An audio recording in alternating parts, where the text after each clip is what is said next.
जनता की समस्या मुद्दों के साथ में आपका स्वागत है। मैं हूं आपका साथी इरफान अहमद। बजट 2025-26 का संसद में पेश किया गया। वित्त मंत्री निर्मला सीतारमण ने बजट को पेश किया। बजट में बहुत से बदलाव किए गए हैं। देखा गया है कि जो मिडिल क्लास था उसको बड़ा तोहफा भी दिया गया, और जो युवा था और जो किसान हैं या नारी शक्ति का उसमें ज़िक्र किया गया। लेकिन बजट के आ जाने के बाद से बहुत से लोगों ने उसकी तारीफ़ की, सराहना की, बहुत से लोगों ने उसकी निंदा की और उस पर आपत्ति भी जताया, जिसको लेकर के पसमानदा मुस्लिम समाज के राष्ट्रीय अध्यक्ष अनीस मंसूरी ने भी उसकी निंदा की और उस पर अपनी प्रतिक्रिया दी। इन सब बातों को लेकर के हम बात करेंगे। हमारे साथ मौजूद हैं पसमानदा मुस्लिम समाज के राष्ट्रीय संगठन मंत्री हसनैन मंसूरी जी। हसनैन जी, बहुत बहुत स्वागत है आप जो है आए। हसनैन जी, जिस तरीके से 2025 का बजट आया उसके बाद से आपके और आप लोग और आपके समाज के लोग उस पर निंदा कर रहे हैं, क्या वजह है? 2025 और 26 का बजट पेश हुआ, उस पर पसमानदा मुस्लिम समाज को पहले की तरह ही निराशाजनक देखना पड़ा। इसका जो बजट था निराशाजनक था। पसमानदा मुसलमानों के लिए कुछ खास सरकार ने नहीं दिया है। माननीय प्रधानमंत्री जी से बड़ी उम्मीदें थी। उन्होंने समय समय पर पसमानदा मुसलमानों की फिक्रमंदी की बात किया, लेकिन धरातल पर उन्होंने कुछ दिया नहीं समाज को। तो आप लोग इसकी निंदा कर रहे हैं? हम लोग बराबर निंदा करते हैं कि अभी भी प्रधानमंत्री जी से मुझे उम्मीदें हैं कि प्रधानमंत्री जी हमारे समाज को आगे अपनी कार्य योजना में शामिल करके उनके लिए कुछ योजनाएं लागू करेंगे, उनके लिए कुछ ऐसा करेंगे जो मजबूत स्थिति में पसमानदा मुस्लिम समाज के लिए कारगर साबित हो। तो देखा गया कि युवाओं के लिए कई योजनाएं दी गई हैं।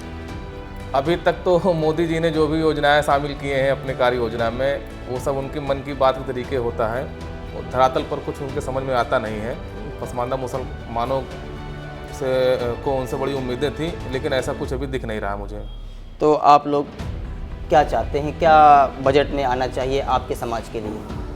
हमारे समाज के लिए, हमारा समाज गरीब कमज़ोर तबका है, दस्तकार तबका है। हमारे समाज की मजबूती के लिए कुछ ठोस कार्य योजना बनाए प्रधानमंत्री जी, उनसे यही निवेदन है और उम्मीद भी है कि वो हमारे समाज को अपनी कार्य योजना में शामिल करके उनके लिए कुछ मजबूत करेंगे। राष्ट्रीय अध्यक्ष हैं आपके अनीस मंसूरी जी, वो उन्होंने एक वीडियो जारी करके उस पर निंदा की है बस बजट को लेकर के, क्या कहते हैं आप? माननीय अनीस मंसूरी राष्ट्रीय अध्यक्ष हमारे पसमानदा समाज के हैं और उस राष्ट्रीय अध्यक्ष के नाते समाज की अगुवाई करते हैं, और उन्होंने देखा कि हमारे पसमानदा मुस्लिम समाज जो हमारा जो है पसमानदा मुसलमान है उसको निराशा हाथ लगी। इस बजट में भी निराशा हाथ लगी, तो उन्होंने अपनी प्रतिक्रिया दी थी कि सरकार हमारे पसमानदा मुसलमानों को अपनी कार्य योजना में शामिल करके उनके लिए कुछ ठोस कार्य करे ताकि पसमानदा मुसलमान अपने आप को ठगा महसूस न करे। क्या मांगे हैं आप लोग, क्या चाहते हैं कि आपके लिए संसद में बजट में क्या पेश किया जाए जिससे आपके समाज का भला हो सके, उत्थान हो सके? सबसे पहले हमारा समाज जो पसमानदा मुसलमान है, जो मुस्लिम आबादी का 85% है, मुसलमानों में हमारी संख्या 85% है पसमानदा मुसलमानों। बड़ी आबादी है जी, बड़ी आबादी है। तो उस लिहाज से जब कोई कार्य योजना अल्पसंख्यक के लिए या मुसलमानों के लिए सरकार लागू करे तो उसमें 85% हमारे पसमानदा मुसलमानों का अधिकार होना चाहिए, उनके लिए होना चाहिए। होता ये है कि 85% हमारा समाज है, 85% में हमको 15% मिलता है और 85 कोई और ले जाता है। तो जिसकी जनसंख्या ज़्यादा है उसको वो हक ना दे करके जिसकी कम है उसको हक ज़्यादा दिया जा रहा है। तो हमारी मांग है प्रधानमंत्री जी से कि जो भी मुसलमानों के लिए, अल्पसंख्यकों के लिए जो भी कार्य योजना वो बनाएं उसमें हमारी भागीदारी 85% सुनिश्चित कराएं।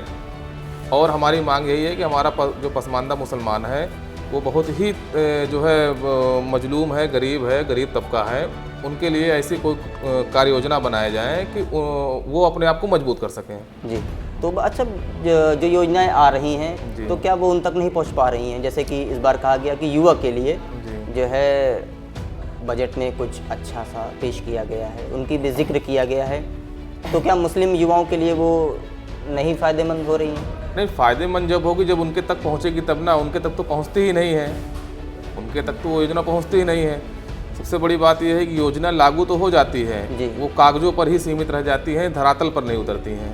तो अगर धरातल पर माननीय प्रधानमंत्री जी उस पर गौर करके, तवज्जो दे करके उस योजना को लागू करवाएं, लागू करवाने के बाद पसमानदा मुसलमानों की भागीदारी उस पर सुनिश्चित कराएं, तब तो उनको लाभ मिलेगा, ऐसे उनको लाभ मिलेगा ही नहीं। तो जो ज़मीनी स्तर पर है वो योजना नहीं पहुंच पा रही है। हमारा समाज बहुत ही गरीब तबका है, ठीक है, दस्तकार है, उनके पास रोजगार नहीं है। सरकार का काम है, अगर माननीय प्रधानमंत्री जी हमारे समाज की इतनी ही फिक्र करते हैं तो हमारे समाज को ध्यान दें, हमारे समाज के लिए एक अलग से कार्य योजना बना करके हमारे समाज को रोजगार दें, तभी हमारा समाज आगे जा करके वो आगे मजबूत होगा और शिक्षित होगा। तो देखा जाता है कि कई बार रैलियों में भी या अपनी मन की बातों में भी पसमानदा मुस्लिम समाज का वो जिक्र करते हैं। प्रधानमंत्री जी अपने मन की बात में ठीक उसी तरीके वो जिक्र करते हैं पसमानदा मुसलमानों की, जैसे ही वो मन की बात अपने रेडियो चैनल पे करते हैं, अपने मन की बात करते हैं। लेकिन उनके लिए उनकी फिक्रमंदी सिर्फ उनका न्यूज़ चैनलों पे देखा जाता है, वो सिर्फ अपनी फिक्रमंदी न्यूज़ डिबेट में या रैलियों में करते हैं, असल में पसमानदा मुसलमानों को ध्यान नहीं देते हैं। असल हकीकत ज़ीरो है। जी, जीरो बजे सन्नाटा। तो आप अपने पसमानदा मुस्लिम समाज के युवाओं से भी क्या अपील करेंगे कि वो अपने हक के लिए क्या करें? पसमानदा मुसलमान अब काफ़ी समझदार हो गया है, पहले दरी बिछाता था, अब दरी नहीं बिछाएगा, ठीक है। अब पसमानदा मुसलमान खुद सोच सकता है, समझ सकता है कि उसके लिए बेहतर क्या है। सरकार से बड़ी उम्मीदें होती हैं, सरकार अगर मदद करेगी तो वो युवा और आगे जाएंगे। बिल्कुल। तो यही उम्मीद है कि सरकार उनकी मदद करेगी और हमारा पसमानदा मुसलमान आशा भरी निगाहों से प्रधानमंत्री जी की ओर देख रहा है। जी, हमारे साथ थे हसनैन मंसूरी जी।